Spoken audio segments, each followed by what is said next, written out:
Buenas, buenas. Hola, ¿Cómo buenas va? tardes. ¿Todo ¿Cómo va? bien? ¿Todo bien? Bien, ¿vos? Espectacular. Bienvenidos a otro programa de mucho teatro. Y hoy, teatro. Me olvidé el número. No importa, pero no lo voy a importa. buscar. Pero Oh. mostrá tu remera, porque creo que dice ok. todo para Acá es hablar como con el nuestro invitado. resumen de- si Stop se ve making ahí. drama, you are not Shakespeare. Claro. Y hoy no quiero perder un minuto. Por favor. Porque tenemos a Lautaro Vilo acá con nosotros. ¿Cómo están? Gracias Hola. por venir, Lautaro. Gracias a ustedes, gracias por la invitación. Estoy así como niño en parque de diversiones. Una de las primeras veces que estoy. ¿Esto es Twitch? No. Es Twitch. Estamos Twitch. en Twitch. Estamos en Estamos Twitch. en Twitch. O sea, podés Estamos- decir esa frase. Estamos en Twitch. Podés decir, Estamos estamos en Twitch. hablando de Shakespeare en Twitch. Entonces salgo mirando para el costado porque estoy mirando la pantalla como un bobo. Claro, esa es la Así que, pantalla ¿cuál es? y esa es Esta tu es la cámara. cámara. Si vos le Perfecto. querés hablar a tu audiencia, es ahí. Claro. Hola, mamá, llegué. Llegué a Llegaste. Twitch.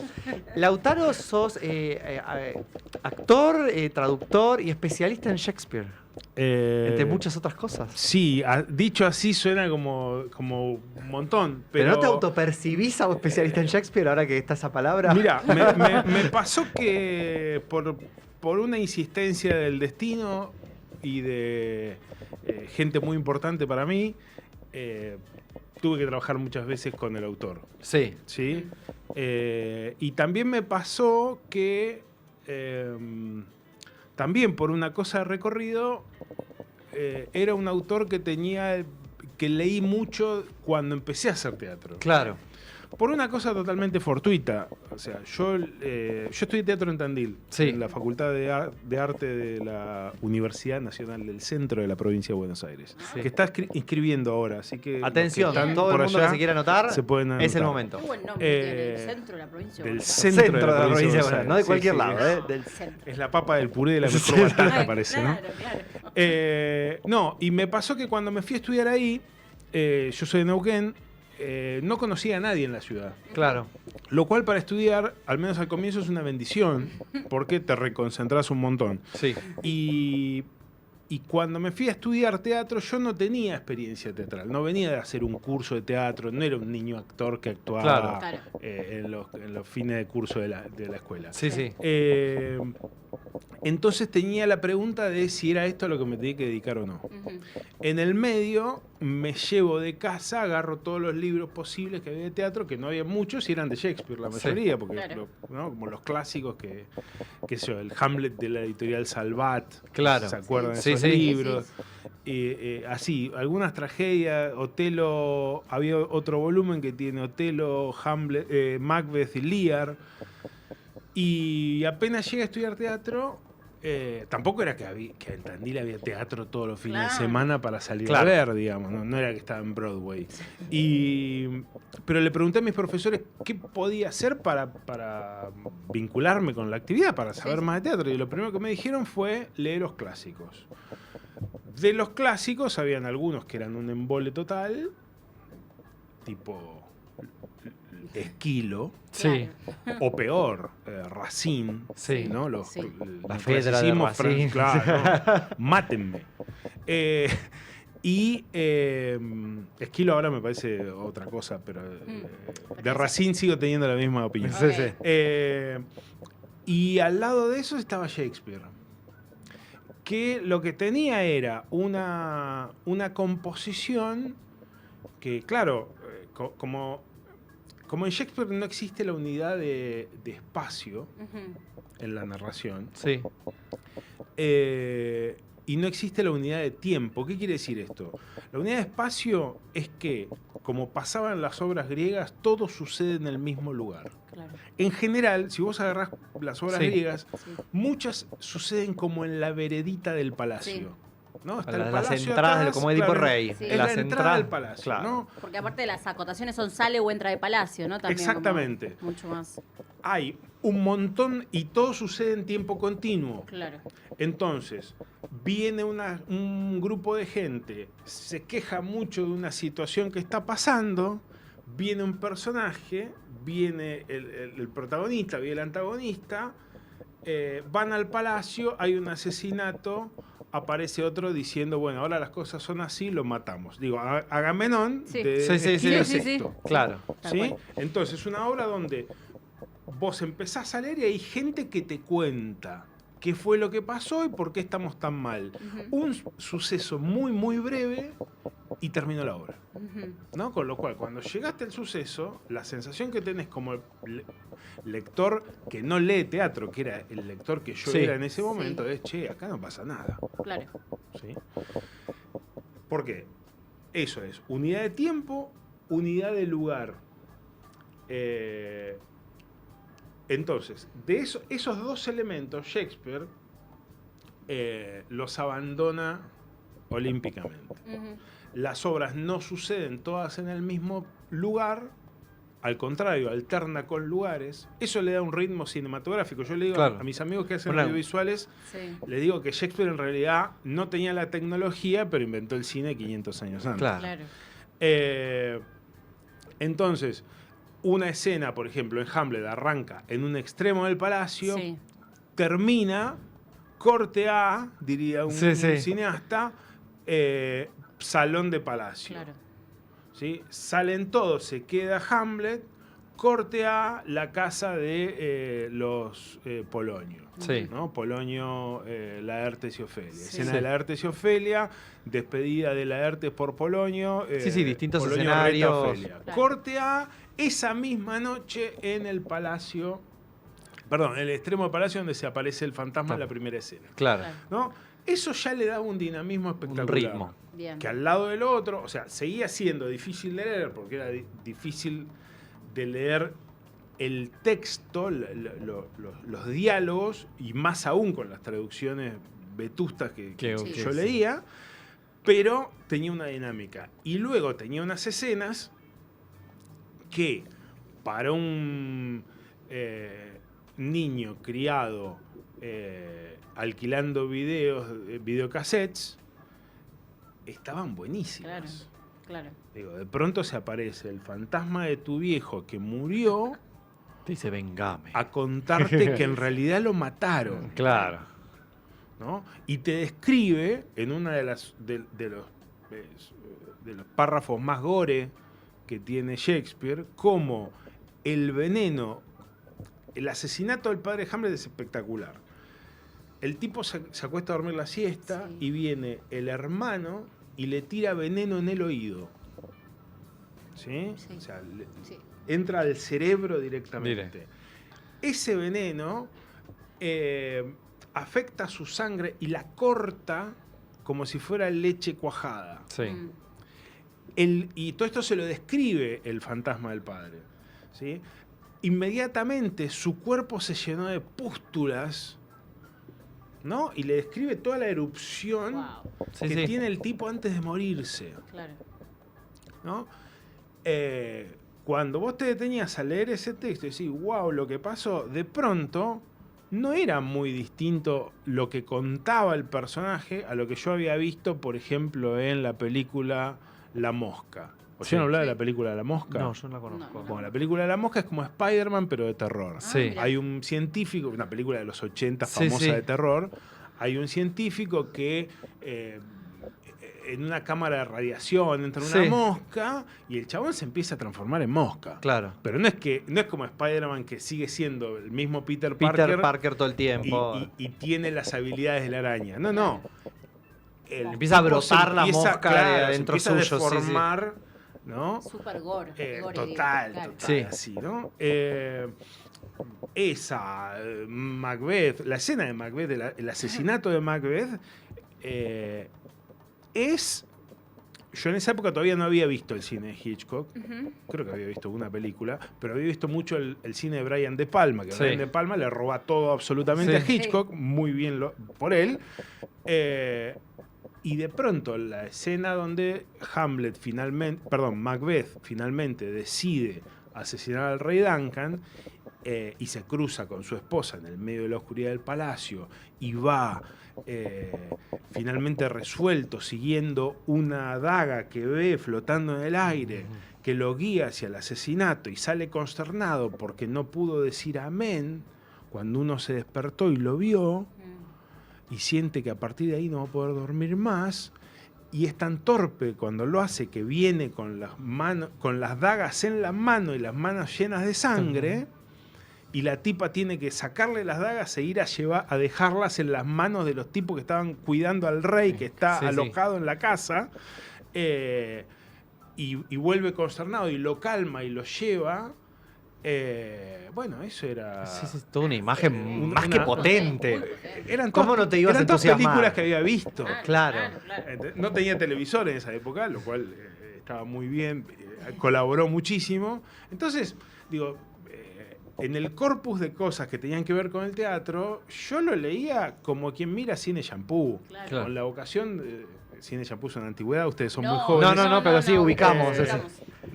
Cine para entretenerse. Sí, claro. Entonces, de todos esos libros que tenía que leer para vincularme con el teatro, los de Shakespeare eran los únicos que tenían esa dinámica, esa potencia, ese dramatismo, esa encarnación de la situación. Porque, ¿qué pasa?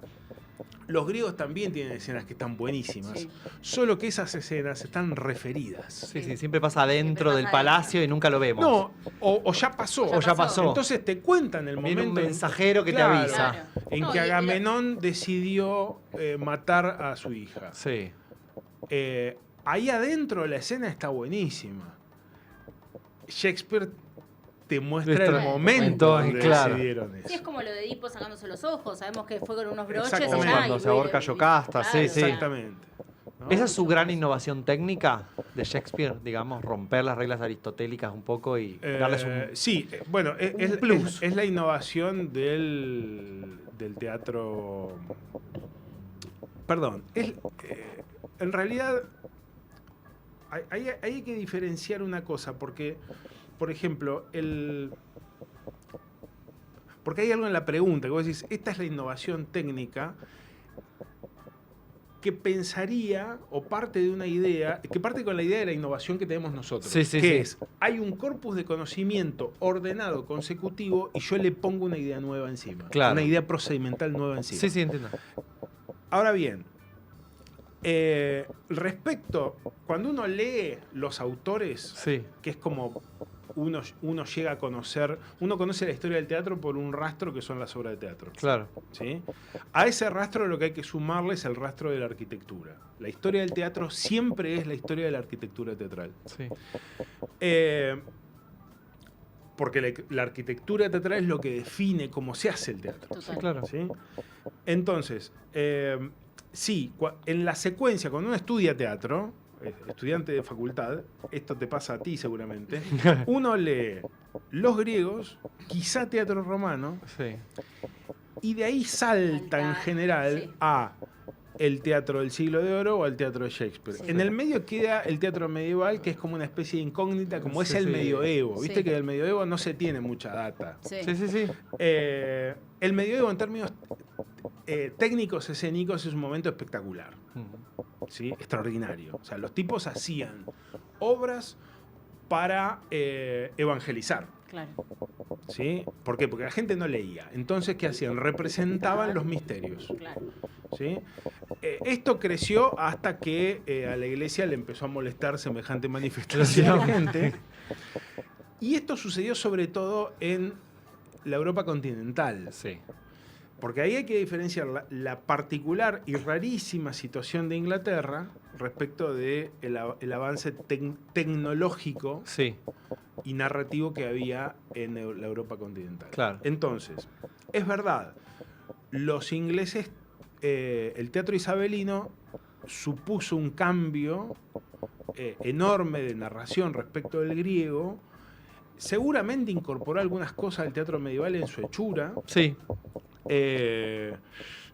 Y a la vez es un caso como corrido de la historia. Es como, viste, un momento... Sí, que no necesariamente sigue la evolución cuando hacemos un corpus que hablábamos hace un rato de materia. Exacto. De hecho, después del evento isabelino en la historia del teatro inglés, cuando el teatro en Inglaterra, cuando llega Cromwell, ¿no? Que es esa revolución ultra mega conservadora, es prohibido. ¿Sí? O sea, imagínate un arte que había llegado a un auge de semejante potencia, de pronto, No existe más. muerto Jacobo I hace algunas cuestiones que generan una reacción, que generan una revolución conservadora, entre ellas hacerse traducir la Biblia al inglés, o sea, sacarla del latín, eso genera un quilombo, un cisma, ¿no? Bueno, se prohíbe el teatro y cuando el teatro se retoma en Inglaterra, creo yo desgraciadamente, prima la tecnología arquitectónica del teatro continental. Ok. ¿Sí? ¿Por qué? Porque vos ves, ustedes vieron Hamlet, Sí. ¿no? De hecho, creo que la convocatoria tiene que ver con esa película. Sí. En Hamlet se ve una reproducción del Teatro del Globo. Claro. Sí. ¿No? Un escenario circular donde la gente asiste parada, hay un tablado. El tablado es parecido a los del Corral de Comedias. Sí. ¿no? ¿Alguna vez acá en el Teatro del Festival Siglo de Oro. Shakespeare se ha hecho la reproducción? Perdón, Yo quiero fui a decir que ver. yo fui al Teatro del Globo. Ay, Sí. no No tenía viajé. que decir. Tenía que Estuvo decir. esperando la oportunidad para decirlo. Yo también. Muy bien, me imaginé. Yo actué ahí. Ah, ¿en sí. serio?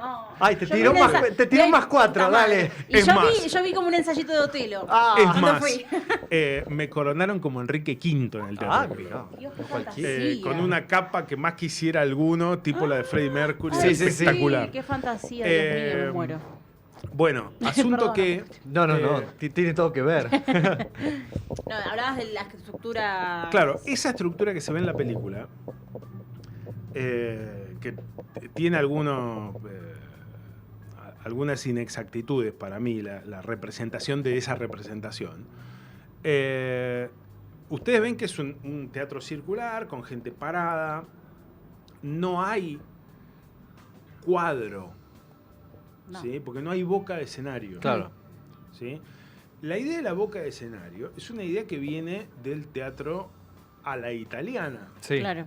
O sea, eso viene de Italia, viene de un proceso que arranca en la representación italiana con el descubrimiento de la perspectiva, Claro. Claro.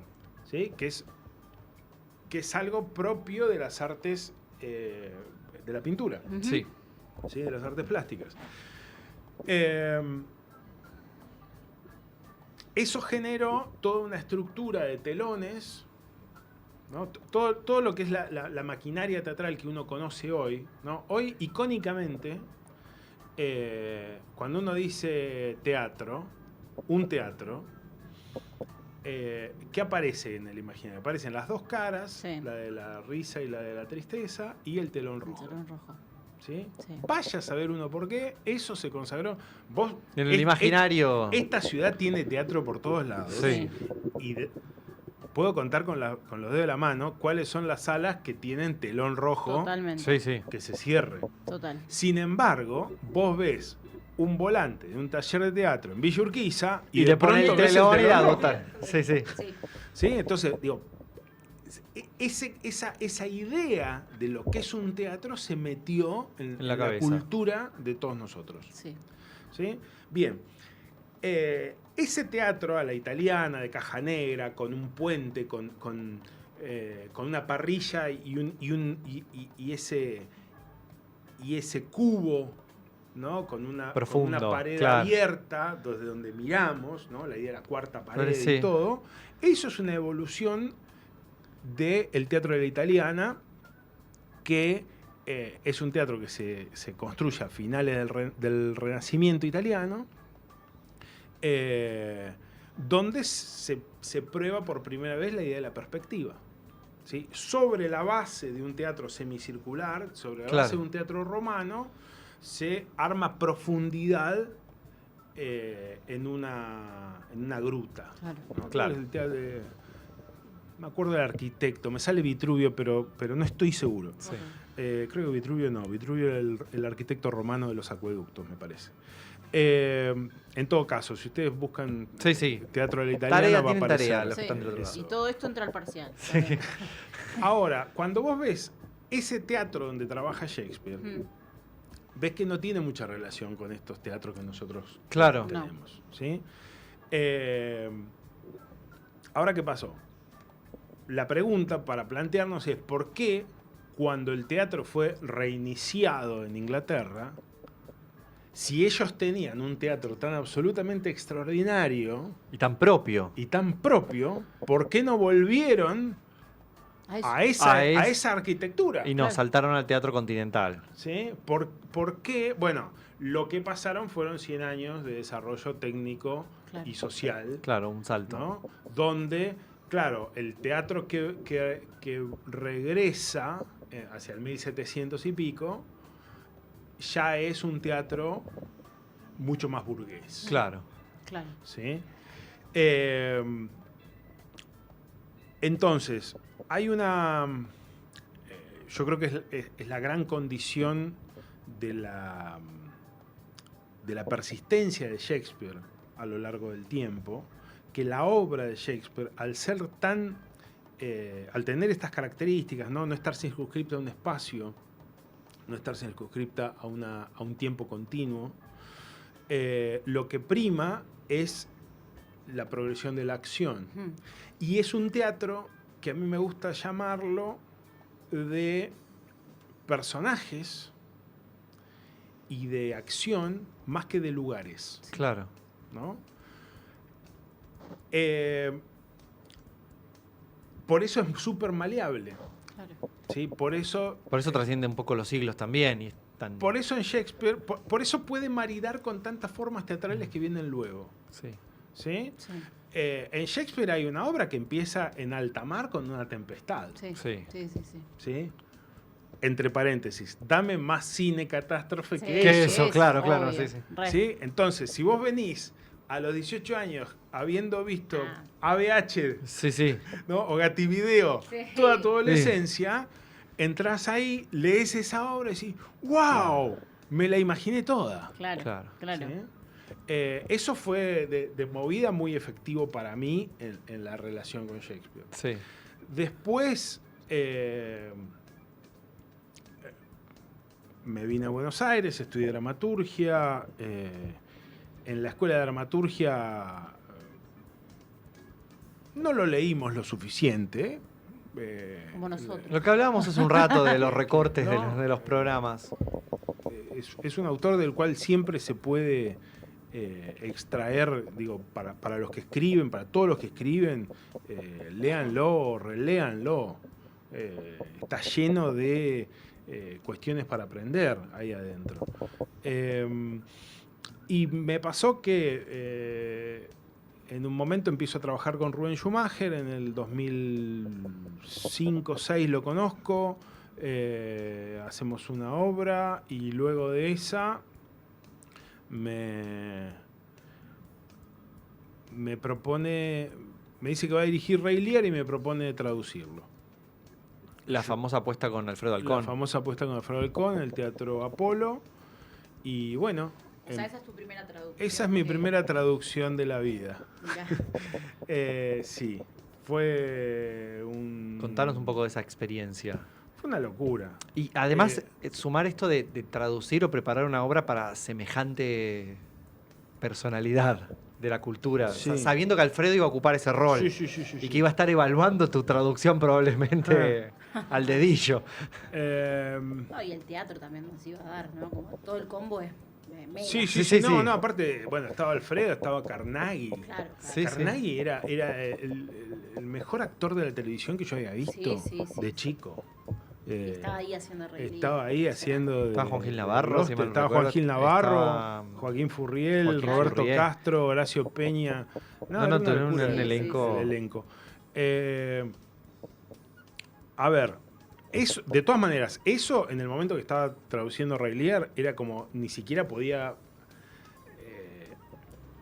pensar en ese problema. Era tanto el problema de la obra. No te podías reflexionar, no te podías poner metacognitivo con eso. No, era como decir, no, ese problema ni siquiera lo tengo todavía. Sí.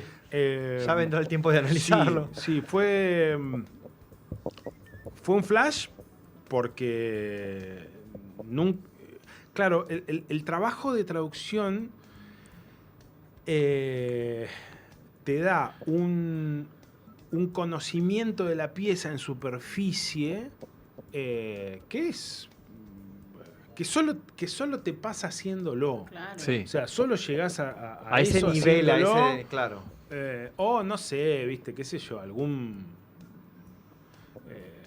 el otro día leía el libro de Bioy sobre Borges, ¿no? Sí, Tiene el uno famoso... hasta años luz. Pero vos decís, ellos se juntan un día a tomar el té y de pronto charlan sobre una frase, ¿no? De un poema. Y se quedan desmenuzando una frase de un poema. Bueno, hay algo de ese desmenuzamiento que uno tiene que hacer. ¿Qué te sucede en la traducción? Para traducir. Claro. Tenía el problema del inglés antiguo, Claro. el problema de cómo pasarlo acá para que tuviera una convención posible. Y bueno, yo hice una traducción de base y sobre esa traducción de base, en las puestas con Rubén Schumacher, siempre nos sentamos y hacemos la adaptación entre los dos. Okay. Y eso instala unas discusiones sobre qué quiere decir Hermosas. esta Ay, quisiera frase. ser mosca para No. estar en esas discusiones. Fascinante. Entre vos y Rubén diciendo. Es una nerdeada. Sí, mil. pero que a quién no le gusta. Espectacular. O sea, Es más, haciendo Reilier nos pasó de pronto estar... nos fuimos a laburar a Córdoba en un momento. Rubén en esa época tenía una quinta en Córdoba, nos fuimos a laburar ahí y estábamos un día súper enfrascados con la escena de la tormenta. Y en un momento nos miramos y dijimos, ¿vos te das cuenta que nosotros estamos acá Ay, en qué este lindo lugar trabajo. dedicándonos a esto? No es Sí, como una especie de beca. Sí, ¿viste? sí, sí, sí. Hermoso. Y bueno, el punto siempre en las traducciones es encontrar una fluidez en el lenguaje que haga, primero que respete la densidad de imágenes que tiene Shakespeare, ¿no? Sí. Muchas veces lo que se hace en las traducciones es reducir Sí. esta cantidad de imágenes. Cuando uno reduce, en todo caso, toma una decisión de reducción, pero no operar como decir, bueno, vamos a hacerlo fácil y llevadero. Claro. ¿No? O sea, las imágenes de Shakespeare son complejas, son elaboradas, y por eso son tan eficaces aparte. Ujú. Y luego siempre el tema es encontrar ese balance entre un texto que suene shakespeariano y que a la vez al oído, a nuestro oído, suene con Cómodo, fluidez, claro. ¿no? Que no tenga yo que preguntarme qué dijo, Dijo. No entendí. Sí, sí, sí. ¿no? Que eso, bueno, yo creo que generacionalmente eso se está resolviendo de alguna manera, empiezan a haber algunas traducciones circulando que son un poco mejores o un poco menos peores, al menos de las con las cuales estudiaba yo. Claro. Cuando estudiaba actuación. Nosotros trabajamos sobre una que es la de Astrana Marín, cuando yo estudiaba, que es la Sí. famosa editorial Aguilar. Sí. Y bueno, la editorial Aguilar tiene... Ojo, el tipo tiene el mérito de haber traducido todo. Claro. Sí, Sí, eso, chapó total. Pero tiene frases que son indecibles, Claro. ¿no? Imposibles para el teatro. En To Be or Not to Be, Shakespeare, Hamlet dice, un pedazo de una frase dice, Under a Sea of Trouble, ¿sí? Bajo un mar de problemas.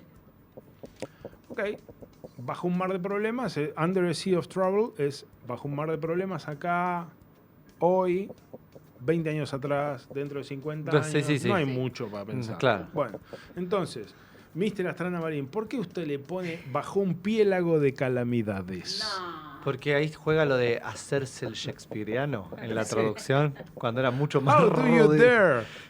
Cuando Claro, era mucho más sencillo. mucho lo más demás. sencillo el original. Claro, él tiene una hipótesis que es, bueno, esto tiene que sonar como Calderón de la Barca porque eran Claro. contemporáneos. Ahora, yo lo pienso como escritor, mirá el tupé. Sí. O sea, yo voy a traducir a Shakespeare y voy a escribir como si yo fuera Calderón de la Barca. O sea, es como decir, bueno, yo voy a sacar el auto Sí, acá sí. y voy a manejar como Colapinto. Todo, claro, en el medio Claro. de, En el medio de de- Avenida Córdoba. Bueno, Así no, es Córdoba. no va a pasar, ¿sabes? Digo, bueno, Claro. te vas a chocar. Claro. Claro. Entonces, bueno, un poco la idea es esa, ¿no? Cómo lograr esa fluidez que suene shakespeariano y que no suene lejano, ¿no? Todo el tiempo es eso. Y que no suene Balance. exagerado tampoco, Que como no decías, suene claro. exagerado. Nosotros encima tenemos algunos problemas que en realidad no son problemas, para mí es una virtud. A mí viste que hay gente, bueno, hay como un tic cultural en Argentina que yo aborrezco, que es qué malos somos los argentinos. ¿Viste? Qué corruptos que somos los argentinos, qué Siempre pensar lo tramposos que somos los negativo. argentinos. Bueno, dentro de De esa saga. de esa saga está qué mal hablamos los argentinos. Mira cómo hablan los colombianos. Los colombianos hablan correctamente español. Nada que ver. Nada que ver. ¿Qué pasa? Nuestra lengua tiene una base sobre el español con una inmigración italiana. Esa inmigración italiana le dio esta cadencia extraordinaria, este sonido extraordinario que tiene, que a veces suena muy brusco, es verdad, y que aparte utiliza, contrariamente a otros lugares del continente, el vos en vez del tú. Claro. Que es una forma antigua. Sí. Y es una forma absolutamente única de hablar aquí respecto de Perú, Ecuador, etc. Sí. Bueno, ese vos lleva todo a una argentinidad tremenda. Claro. ¿No? Entonces, Enseguida Y- parece película argentina del Claro. 2001. Sí. y el tú, Claro, desde mi punto de vista, hace a todos los actores argentinos malos. claro. Claro. Estás en una encerrona lingüística con la traducción. Entonces, ¿cómo haces para que lo que dicen valga tanto para el tú como para el vos sin decir ni tú ni vos? Esa es la operación. Lo hablamos Siempre. mucho cuando vemos las adaptaciones de los musicales. Sí. Claro, ¿no? Sí. ¡Ey, Penny! ¡Vos, Sí, vení! No, claro. no, me Bueno, muero sí, de, que me muero de la está platea vergüenza. está como... ¿Dónde estamos? ¿En California o en Oh, Rodríguez Peña y Corrientes? Sí. Sí. ¿No? O Tom, vení. Tom. No, No, bueno. se llama cómo se llama. Con los insultos pasa otra cosa. Sí, ¿Sí? claro. Yo en una traducción de Pinter, que anda por ahí, creo que están en Birmingham los personajes, y un personaje no sé si le dice boludo o pelotudo al otro, y el verosímil te salta así Sí. por el aire. Digo, son decisiones, ¿no? Obvio, Como decía claro. Miguel Ángel Russo, querido Sí. y amado. El punto es ese, que bueno, para mí hay que encontrar ese balance donde uno puede seguir una obra shakespeariana, tiene la sensación todo el tiempo de que está ante eso, y a la vez fluye y se entiende y se puede disfrutar. Porque, Claro. porque en realidad de eso depende la posibilidad de conexión emocional con el espectáculo. Claro. O sea, yo Si no, Cuando- se va a trabar. cuando en el último acto de Rey Lear en el Teatro Apolo en el 2009 la gente lloraba, Sí. yo dije, ok, listo. Listo. ya. Logrado. Lo logrado. ¿Sí? Porque no podés llegar a tener esa empatía si no estás entendiendo. Si no estás entendiendo, al rato te empezás a bajar. Claro. Claro. Sí, ¿No? sí. Y bueno, y pasa una cosa con Shakespeare que decís, che, el texto es de una potencia y cuando uno lo lee imagina una obra de una potencia teatral, que bueno, algo de eso tenemos que dar cuenta en escena y en la cabeza del espectador. Entonces, bueno, el desafío es ese siempre, ¿no? Qué locura. Eh, Ese laburo. Gran laburo. Es un La laburo. cantidad de Qué variables que divertido. forman parte, que entran en juego para hacer esa traducción y ese Sí, laburo. Sí, son un montón. Y es mirando para atrás, es una cosa hermosa haber podido llevarlo a cabo y haber podido estar en conjunciones de gente que lo hagan posible también. Porque, qué sé yo, para ser Rey Lear de esta manera, necesitas un Rey Lear. ¿Quién va a ser Rey Lear? Sí. ¿No? Bueno, Un mal actor te podía tirar abajo todo ese laburo. sí. Si no tenías una personalidad como la de Alfredo. Claro, digo, un mal actor y también un actor que genere la posibilidad de. No solamente tenés que tener un buen actor, sino un buen actor que genere la posibilidad de hacerlo. Claro. ¿No? Pues por ahí hay buenos actores que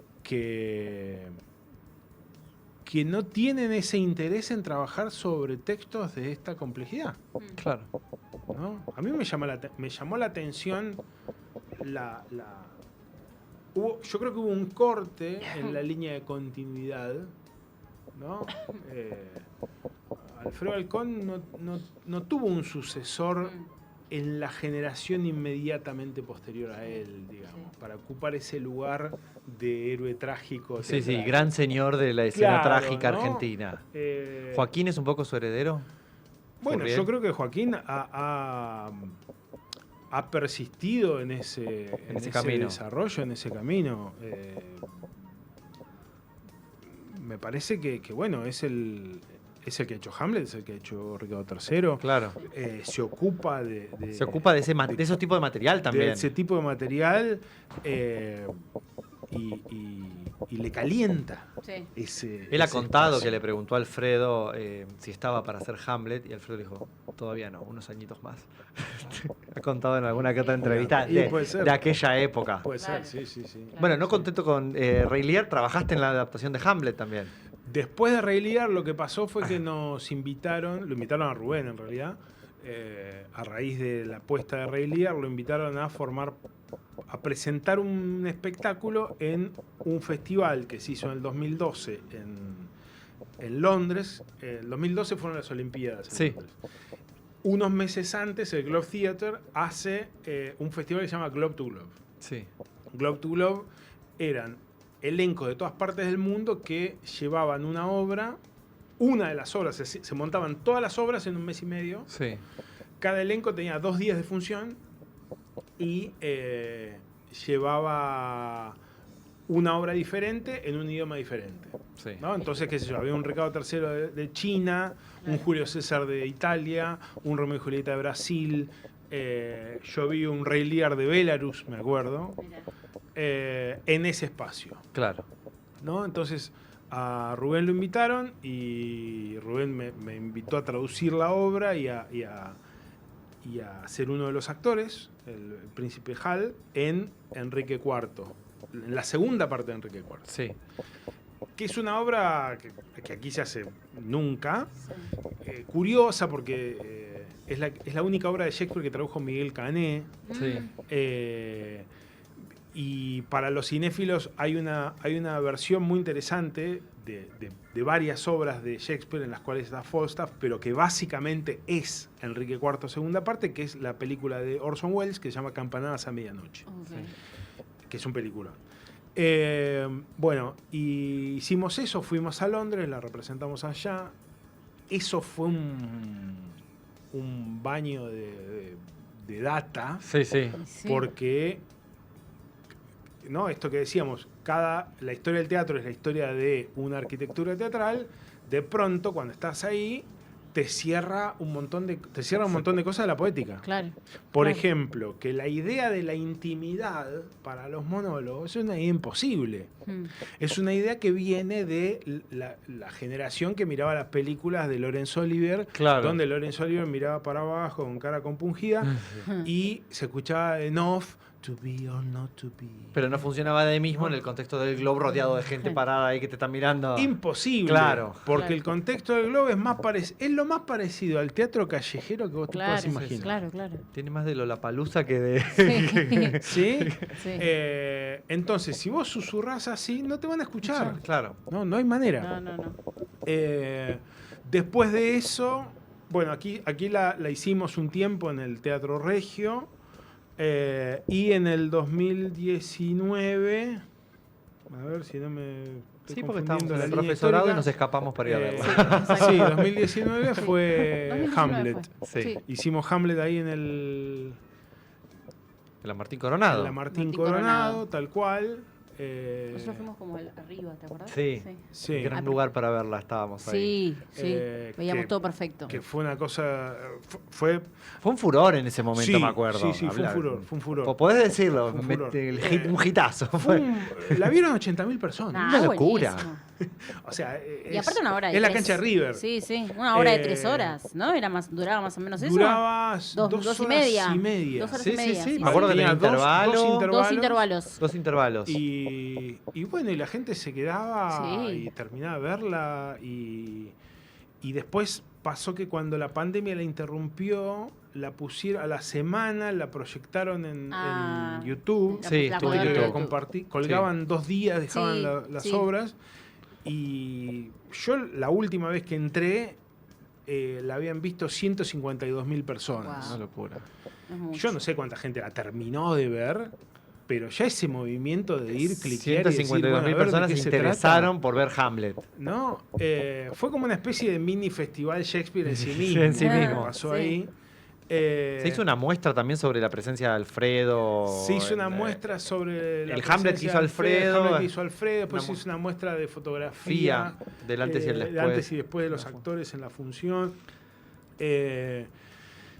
Y a mí lo que me pasó ahí, haciendo la traducción, es que yo entendí cuál era el mambo de los ingleses con esa obra. Okay. Que era una cosa que yo siempre me preguntaba, ¿no? ¿Por qué? ¿Qué tiene? Claro, ¿viste? Decir, más allá de todos los méritos, ¿por qué? Está buenísima, pero, ¿viste? Macbeth por ahí está mejor. Dice uno. ¿A quién no le porque gusta tiene Macbeth? Un poquito más de acción y no sé qué. Claro, y cuando empezás a ver cómo está imbricada la poesía en la acción y el texto es hiper poético y a la vez es un texto que tramita acción todo el tiempo y que tiene movimiento y cómo maneja cómo entran las imágenes y entran las metáforas.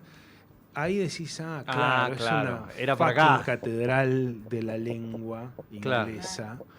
Y dramática y de progresión ¿no? Sí. Y de manejo de la expectativa. Bueno, nada, es como, viste, tenés para dar un seminario de 6 meses. Sí. Y bueno, pasó eso y después después con Rubén montó en Uruguay Fausto de Marlowe. Sí. Christopher Marlowe, a veces digo Philip Marlowe, que es el detective de Chandler, nada que ver. Christopher Marlowe era el gran autor isabelino inmediatamente anterior a Shakespeare, ¿sí? Y bueno, hicimos ese trabajo, que también era un autor isabelino, que ahí veías como, ¿no? Sí, cómo se está cocinando este tipo de teatro, que después llega Shakespeare y da una vuelta extraordinaria. Y el año pasado hicimos Ricardo III, que ahí yo solo hice la traducción, no hice la adaptación, el corte, la inclusión de la otra escena paralela, todo eso lo puso el director y su hijo Adrià, que era el adaptador. Pero bueno, me encontré con Ricardo III, que es otra obra. Otro gran clásico. Extraordinaria, está buenísima. Es una familia disfuncional. De verdad. Está la película con Pacino, En busca de Ricardo III, que es medio documental también. Sí, hay una versión con Ian McKellen que está situada en la Segunda Guerra Mundial, que está muy bien también. Sí, es un obrón. Es un obrón y un personaje extraordinario. Vamos a ir a una pequeña tandilla. Sí, por favor. Y porque estamos apasionadísimos con Shakespeare y ya volvemos.